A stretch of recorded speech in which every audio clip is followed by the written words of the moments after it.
আমাদের নতুন পোশাক আর ভালো মন্দ খাবার পরে আমরা খেয়ে জামা পোশাক পরে আমরা যে আনন্দ করলাম, এই আনন্দ গাজার মুসলমানরা পায় না।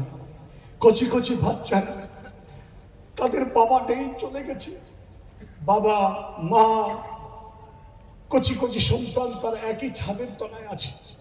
ওপর থেকে বোমা বিস্ফোরণ হলো, সব চলে গেল। একটা কচি বাচ্চাই হয়তো শুধু হাঁটি হাঁটি পায়ে হাঁটতে জানে, এই বাচ্চাটা বেঁচে গেল। কোন পাথরের খুঁটুরের তলায় তার প্রাণটা আল্লাহ বাঁচিয়ে দিলেন। দেখা গেল এরকম শত বাচ্চা বেঁচে আছে এতিমের মতো, তাদের মা বাবা আত্মীয় স্বজন কেউ নেই। এই বাচ্চাগুলো টুকটুক টুকটুক করে তাকায়, তাদেরকে নতুন পোশাক দেওয়ার মতো কেউ নেই, তাদেরকে এক কোনো খাবার দিয়ে খুশি করার মতো কেউ নেই। খোদার যন্ত্রণায় তারা ঘাস ছিঁড়ে ছিঁড়ে ঘাসকে চিবিয়ে চিবে খাচ্ছে। আপনারা দেখেছেন না ফেসবুকের পর্দায়?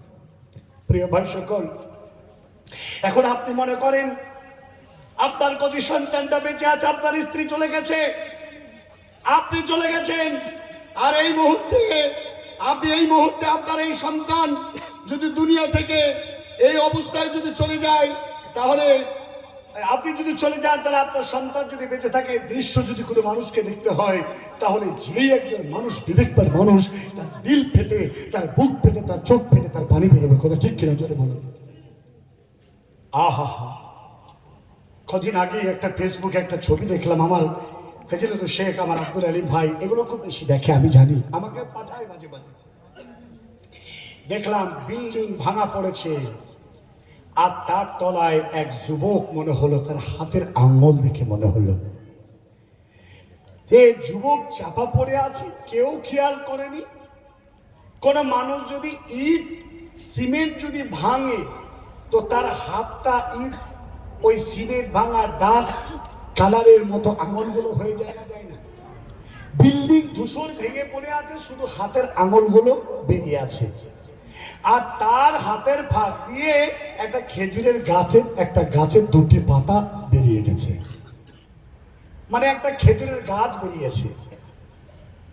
আমরা অনুভব করলাম, একটা খেজুরের বীজ যদি কেউ পোতে আর পানি যদি না পায় শুষ্ক জায়গায়, আর কোন রকম ভাবে যদি প্রাণ থাকে ওই বীজের, মিনিমাম 3 মাস পর তার বীজটা অঙ্কুরাবে আর এই পাতাটা ফুটে বেরোবে।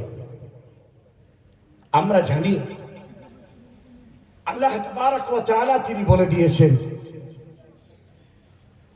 যে যারা পৃথিবীতে আল্লাহর রাস্তায় যারা লড়াই করে মারা গেল, তাদেরকে তোমরা মৃত্যু বলো না, বাল আহইয়া, ওরা জীবিত।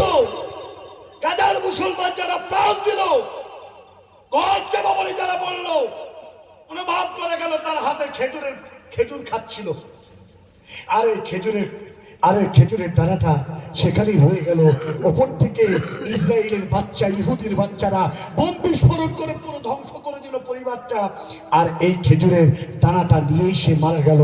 হাতের আঙুল বেরিয়ে আছে, 5 থেকে 3 মাস পরে এই খেজুরের আঠিটা থেকে গাছ বেরিয়ে গেছে।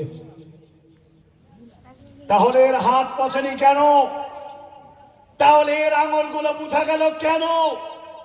আল্লাহ তাবারক ওয়া তাআলা বলেছে, আল্লাহর রাস্তায় যারা জিহাদ করতে গিয়ে মারা যায়, তাদের লাশ কোনো পোকামাকড়ে খাবে না। এত সম্মানের মাইয়ত তারা, জখম অবস্থায় রক্ত ঝরতে ঝরতে কিয়ামতের কোঠে আল্লাহর সঙ্গে তারা দিদার করবে। জোরে বলুন সুবহানাল্লাহ। আমরা জানি ওহুদের মাঠ যদি কেউ কোনোদিন উমরা করতে যেয়ে থাকে, ওহুদের পাহাড় পরে একটি যে ময়দান ছিল, যে ময়দানে ওহুদের যুদ্ধ হয়েছিল, এই ওহুদের মাঠে একটি পাহাড় আছে, যে পাহাড়টা নাম হলো রুমা পাহাড়। এই রোমা পাহাড়ে উঠতে পারা যায়, ছোট্ট পাহাড়। এই রোমা পাহাড়ে পাদদেশে একটা ছোট্ট নদী আছে, আজও নদীটা জারি আছে, আর কি পানি হলে করে যায়। 70 জন সাহাবী শহীদ হয়েছিলেন, তাদের ভুলের কারণে যুদ্ধে পরাজয় ঘটেছিল। 5 জন সাহাবাকে নদীর ধারে দাফন করানো হয়েছিল। 5 বছর পর বিরাট একটা আরব কান্ট্রিতে মদিনায় বন্যা হয়, আর এই বন্যাতে 5টা লাশ ভেসে যাওয়ার মতো হয়েছিল। তো 5 বছর পরে তাদের শরীর থেকে রক্ত যেন গড়ে গড়ে গড়ে গড়ে টোটাল নদীর পানিটা লাল হয়ে বেরিয়ে যাচ্ছিল। জোরে বলো সুবহান। এদেরকে, এই সম্মানিত শহীদদেরকে আবার তুলে পুনরায় যেখানে হযরত আমির হামজা, যেখানে হযরত হানজালা রাদিয়াল্লাহু তাআলা আনহু শুয়ে আছেন, সেই স্থানে তাদেরকে দাফন করা হয়েছে। আমরা সেখান থেকে বুঝলাম আল্লাহ বলেছেন শহীদের লাশ নষ্ট হয় না, কিছুতে খায় না, অক্ষত থাকে, তাজা খুন তাদের শরীরে থাকে, শুধু আত্মা থাকে না। ফিলিস্তিনের ঘর ভাঙা ধূসরের মধ্যে শহীদ হয়ে যাওয়ার ভাইয়ের 3 মাস পরেও তাদের হাতের আঙ্গুল বা নখ এটা কিছু নষ্ট হয়নি, অথচ তার হাতের তলা থেকে একটা খেজুরের দানার গাছ বেরিয়ে গেছে। জোরে বলো সুবহানাল্লাহ। ভাইজান, এতগুলো কথা আপনাকে বোঝাতে এসেছি এই জন্যে